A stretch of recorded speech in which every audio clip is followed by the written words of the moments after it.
बात करते हैं बुजुर्गों को रेल किराए में एक वक्त पे छूट मिला करती थी। उस छूट को खत्म करने के केंद्र सरकार के फैसले पर कांग्रेस के नेता राहुल गांधी और बीजेपी सांसद वरुण गांधी ने सवाल खड़े किए हैं।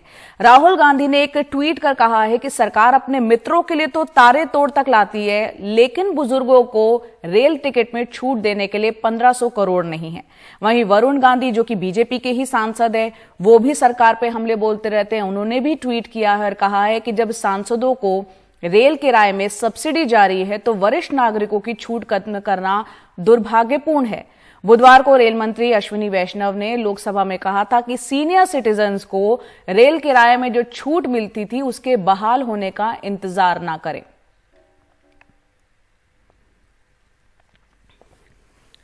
और ये राहुल गांधी का वो ट्वीट है जो उन्होंने लिखा कि विज्ञापनों का खर्च 911 करोड़ रुपए, नया हवाई जहाज 8400 करोड़ रुपए, पूंजीपति मित्रों के टैक्स में छूट 1,45,000 करोड़ रुपए हर साल, लेकिन सरकार के पास बुजुर्गों को रेल टिकट में छूट देने के लिए 1500 करोड़ रुपए नहीं है।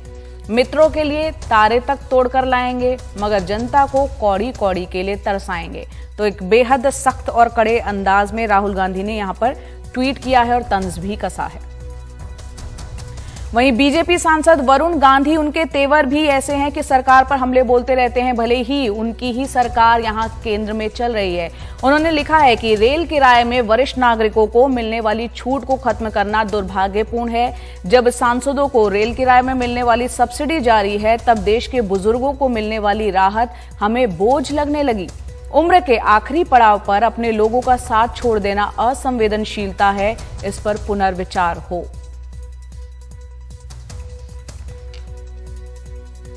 तो रेलवे में बुजुर्गों को दी जाने वाली रियायत पर रेल मंत्री ने लोकसभा में कहा कि अब रेल टिकटों में रियायत की उम्मीद बुजुर्ग छोड़ दें। बीते 2 दशकों से ज्यादा समय से ये सुविधा दी जा रही थी, जो 2016 में वैकल्पिक कर दी गई थी। बाद में कोरोना काल शुरू हो गया था तो मार्च 2020 से इसे पूरी तरह से खत्म किया गया, लेकिन उसे बहाल करने की बजाय अब उसे खत्म करने की तैयारी यहां पर चल रही है। हाँ, सांसदों और पूर्व सांसदों के मामले में रेलवे की जो तिजोरी है वो पूरे कोरोना काल में खुली रही और आज भी खुली है। इसी से जुड़ी एक रिपोर्ट हमने आपको पिछले महीने दिखाई थी, जो हमारे सहयोगी अनुराग द्वारी ने भेजी थी।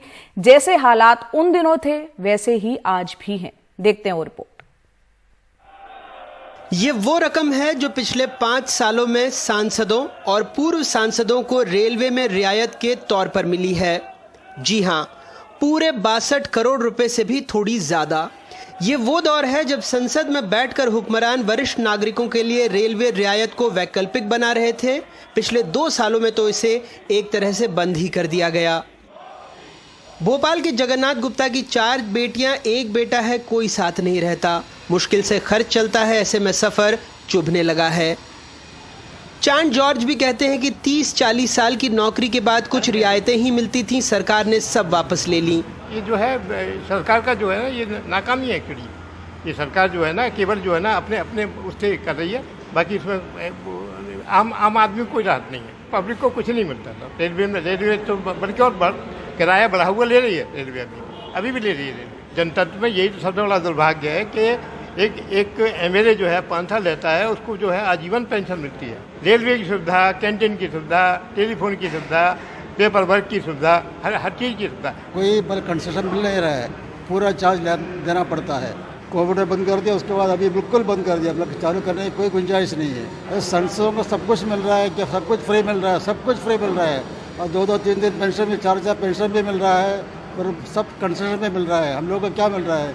हम 30-40 साल काम करने को क्या कुछ नहीं मिल रहा है, कुछ नहीं दे रहा है। तो संसदों को 1 बार, 2 बार, 3 बार, 4 बार कितना पेंशन मिल रहा है?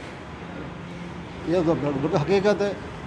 जो टैक्स दे रहा है हमको क्या मिल रहा है? कुछ नहीं मिल रहा है ना। हमें तो मिलना चाहिए साहब, क्योंकि है ना उन लोगों को तो मिल रहा है, तो आप हम लोग कब चालू करेंगे? अब कब देना चालू करोगे आप? जबकि सांसदों को मिल रहा है तो उनको मिल रहा है, तो हमें भी मिलना चाहिए। उनको भी परेशानी नहीं होना चाहिए, हमें भी परेशानी नहीं होना चाहिए। इसलिए ना हमें भी मिलना चाहिए, जिस प्रकार उनको मिल रहा है वैसा हमें भी मिलना चाहिए। 40% मिल रहा था, वो नहीं मिल रहा है ना अभी, जबकि है ना नागरिक वो भी, हम भी नागरिक है।